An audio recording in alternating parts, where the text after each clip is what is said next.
What's up, y'all? It occurred to me that I have not yet done a proper beginner's guide to Irish flute. Done all sorts of other videos about the flute over the years, different tunes, embouchure, all that kind of stuff, but I never had one kind of all-encompassing getting started kind of video. And that's what we're going to do now. We're going to talk about different types of flutes, what to buy, what to get started with, how to take care of them, the basic stuff like embouchure, figuring how to actually hold the instrument, and some of the ornaments and some good exercises to get you started with. So stick around.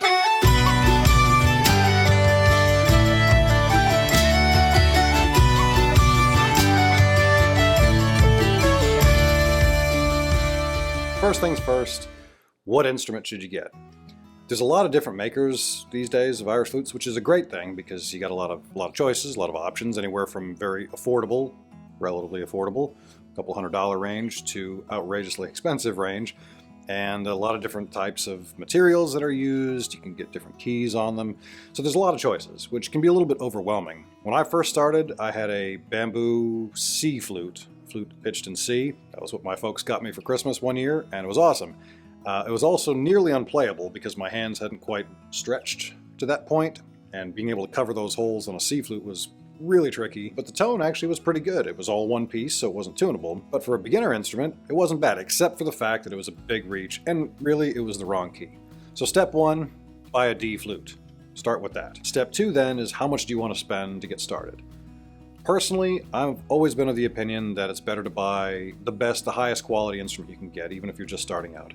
If it's something that you're really serious about and something that you think you might actually want to carry on with and regularly play. When you're first starting out, it's really easy to get a little disheartened if things aren't going well. And it's one thing if things aren't going well because you just haven't mastered it yet. That's to be expected because you're just starting out. But if you're not sure if the flute or the instrument is what's failing you, that can be really frustrating because it's hard to overcome that. It's hard to decide, is it the instrument or is it the player that's causing the problem? Having a higher quality instrument will get around that. That being said, you don't necessarily have to spend $2,000 on your first instrument. There are some that are out there that are in the several hundred to $1,000 range that are great and that are great ones to start with. I went from that first C flute, bamboo flute, to a D flute that was tunable. It was made out of ebony and had brass rings on it. I don't even remember who made it, but my folks got it for me from a company called Lark in the Morning, from a mail order catalog, and they were one of the first few companies really in the US who were selling traditional instruments. And I wish I still had it. I actually asked my folks if they still had it somewhere in their house, and they couldn't find it. It had split on the head joint, and I had wrapped tape around it to make it somewhat playable, but by that point it really wasn't, and that was just poor maintenance on my part. After that one, I got an old German flute, which is another option.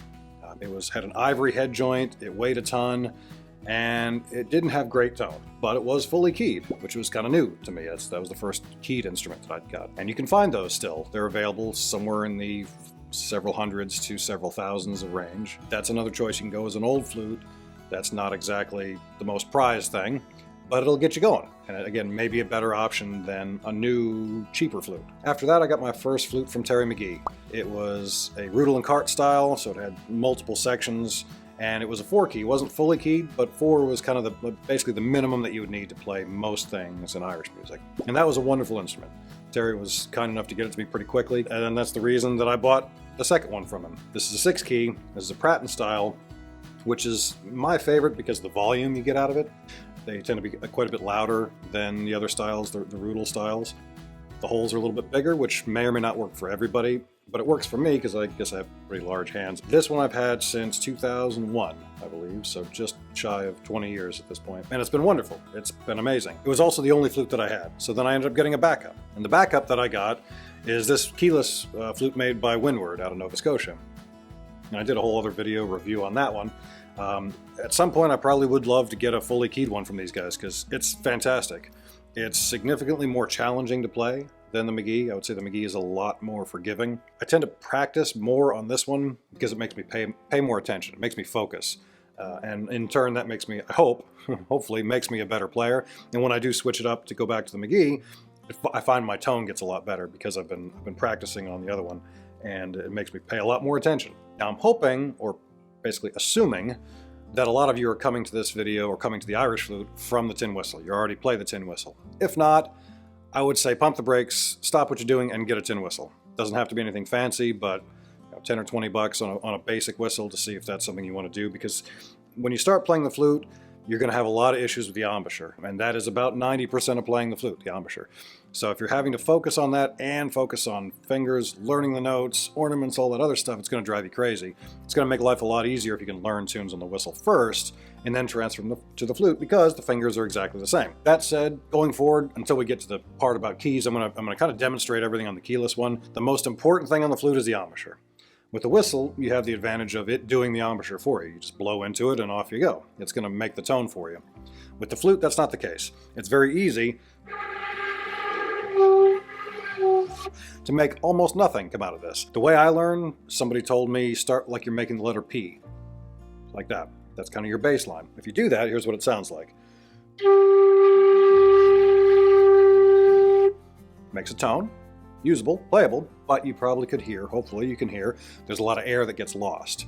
Because ultimately you want to take that letter P shape and refine it to the point where you're imagining blowing something about as wide as a sheet of paper. Very, very thin, very, very narrow strip of air, and the goal is to hit the outside edge of this embouchure hole. And you want that air, imagining that little sheaf of paper hitting the edge of that embouchure hole and splitting in two, because that's really what happens. It splits and it vibrates and makes lovely sounds. That's the whole point of all this. But you want to make your airstream as focused as possible. And a good test is just picking a note. I like to pick maybe a G because it's easy to hold, everything's balanced.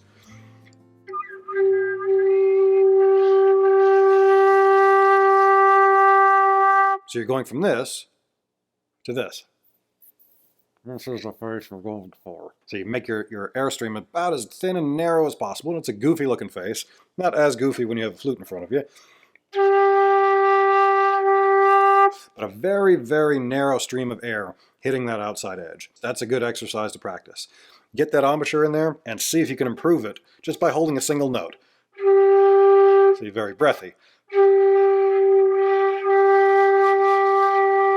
And as you can feel it kind of dialing in, try to remember how that feels, not only how it sounds, but how it feels on your lips, where your lips are relative to the embouchure hole. All these things you have to kind of lock in, so that way you can just pick it up and just jump right in and blast away. The other embouchure trick I would say is roll the flute in and out. When I'm setting up a flute, I tend to go like this. I look down the barrel and I see my finger holes and I imagine a line, and I can put that outside edge of the embouchure hole right down the middle of that line. That's sort of a baseline setup for an Irish flute. That's not necessarily where you want to end up. To test, to find out where you want to end up, put that flute up and make a note. Then you can roll it into and away from you.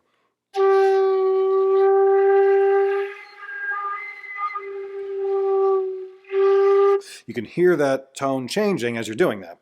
And once you find that sweet spot, that's where you need to live. That's what works for you. But that's how you can kind of start to narrow down where your personal sweet spot is. Just rolling it into and away from your mouth without really adjusting your airstream. Keep that focused and you'll hear that air catch. You'll hear it hit that embouchure, the outside edge, and it'll give you the best possible tone. So that's kind of your baseline spot. Now the other piece of the puzzle is, how do you hold the thing? Well, there's a couple of schools of thought.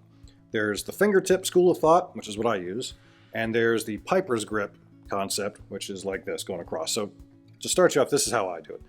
And this is not a terribly natural position to be doing anything. It'll take some getting used to. I will say that if it starts to hurt, you're probably gripping it too hard. Any sort of pain is indicative of a problem. It's not supposed to hurt. It's never supposed to hurt.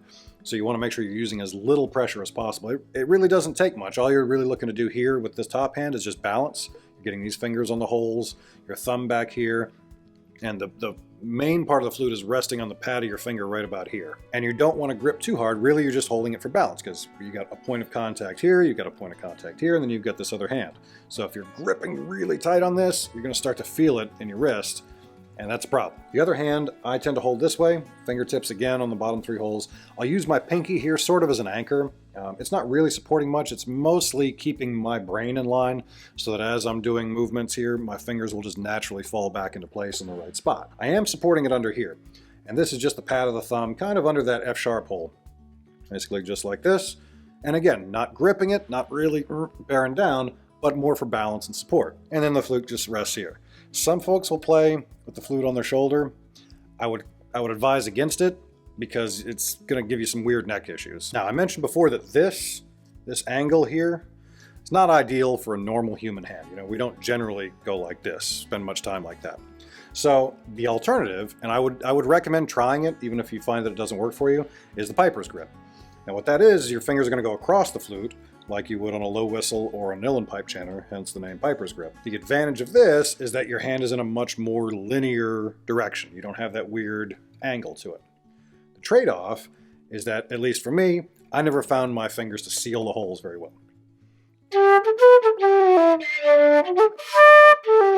It never felt very comfortable to me. If you're holding the flute with the piper's grip, you'll probably end up putting your thumb back like so, like you would on a chanter. And if it works for you, that's great. There's plenty of folks who are phenomenal players who play that way, so I would recommend trying it. And if it works for you, go with it. Now, some basic exercises, they're going to be very similar to what we're doing on the whistle. When you're doing these same exercises in the flute, your focus should be on the embouchure. Am I getting good tone? Am I getting good clean tone, consistent tone? That's what you want to be thinking about more so than are my fingers right. Basic D scale.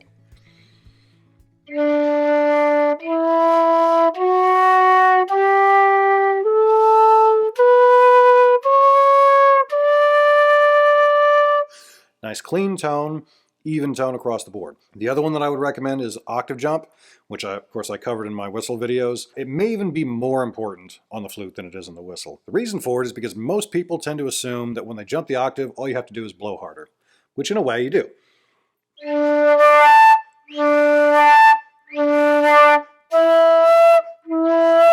Blowing harder does tend to jump the octave. The truth is, when you play in the higher octave, you can almost get away with using less air, but more focused air. More air is rarely the solution to anything flute related. More focused air is almost always what you're going to be going for.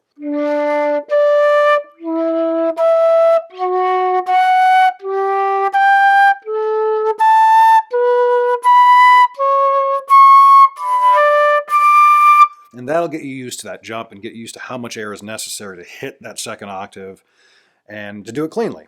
And again, more focused, not so much more air. Hopefully that makes sense. Now that I've told you how important it is to get that higher octave nice and clean, I really want to talk about the low octave, because that's what separates the wooden flute from the silver flute, at least to my ear. That low D in particular gives that nice kind of cool growly sound, where it's almost jumping to that next octave, but instead it's got this kind of curl, kind of a growly, raspy kind of sound, which is unique, I think, in this music, and certainly unique to the instrument. To me, it's the reason why you start playing flute, is for those lower end notes. And what you can do with that, with the embouchure control and the breath control, is different from what you can do on the whistle, because you're the one deciding exactly what that sounds like. You can make a softer and low end, or a harder one. So that's one I would work on as well, just these bottom three notes.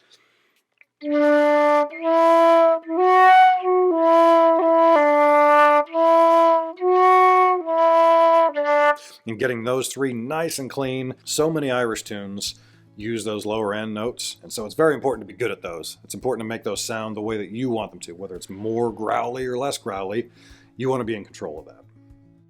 If you decide you want to get into a flute that's got keys, whether that's an old flute or whether you're going to splurge and just dive in and get a fully keyed flute, the main ones you want to jump on are the F natural, the C natural up here, and the G sharp. You'd also probably want an E flat key. Don't necessarily need a B flat key, but if you want to be fully chromatic, you would. You'd need the E flat and the B flat for sure. Mostly, I tend to use those for ornaments. I'm not playing a lot of tunes in B flat or F or things like that. One, there just aren't a lot of those tunes in Irish music. And two, I would rather just switch whistles and play it on an F whistle or a B flat whistle rather than try to mess around with this. What they are useful for is ornaments. So, for something like the Earl's chair,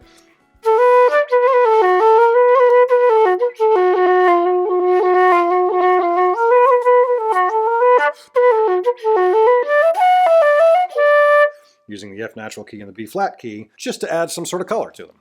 That's what I like using them for, and that's also why I don't recommend diving in with a fully keyed instrument right off the bat. They're mostly for ornaments, and there's plenty of other ornaments that you can do that don't require the keys. But they are handy, and when I'm playing gigs on stage, I'm playing this flute, not the keyless flute, because I do like having the flexibility that the keys will give you. Now, the last thing I want to talk about is basic maintenance. If you're buying a new flute, My recommendation is follow whatever the flute maker told you to do. Do whatever they say, because their flutes, their woods, they're going to know better than I would or than anybody else would.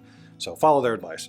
That said, if you're getting a used flute that doesn't necessarily have care and feeding instructions, general rules of thumb is when you're done playing, take it apart and mop it out. The best way to do that is with a bamboo stick. You can get wooden ones, you can get metal ones. Metal ones I would steer clear of only because you run the risk of kind of gouging into the wood, so something soft like a bamboo stick would work. And all it does is just has this little hole in here, and you run it through with an old t-shirt. That's what I used, just tore off one of my old t-shirts. Just kind of run it through like that. Make sure you get all the goo out and around the sections where the segments join up. Make sure it's nice and clean. You can kind of look through it in the light and say, yeah, that looks pretty good. And then you go with the next section, do the same thing. And when you're taking these apart, always twist them, never just yank. As you twist and slowly pull things apart. And there we go, you can see, yep, we got some stuff in there. We do the same thing here. And then you put it back in the case. And now with the head joint, the last part, you can't exactly look through because it's sealed. So you just kind of have to do your best bet and get in there and do the same process on that. There we go. And now we've got it nice and cleaned out. You put it away. Oiling is the other part of the process. That's where you'd kind of want to follow the manufacturer's recommendations. But again, if they don't have it, general rule of thumb is for a broken in instrument, one that you've had for a while, once or twice a year, very small amount on the inside, let it sit overnight. You can get some sort of stuff like almond oil, things like that, but I would go with just regular wooden instrument bore oil. You can get it from pretty much any music shop or Amazon. That's probably going to be your best bet. Well guys, I hope you all enjoyed this. I hope this is some value. Let me know what kind of flutes you guys are looking at getting. There's so many different options. I'm always kind of curious what other folks jump into. I'll see you all in the next one. Cheers.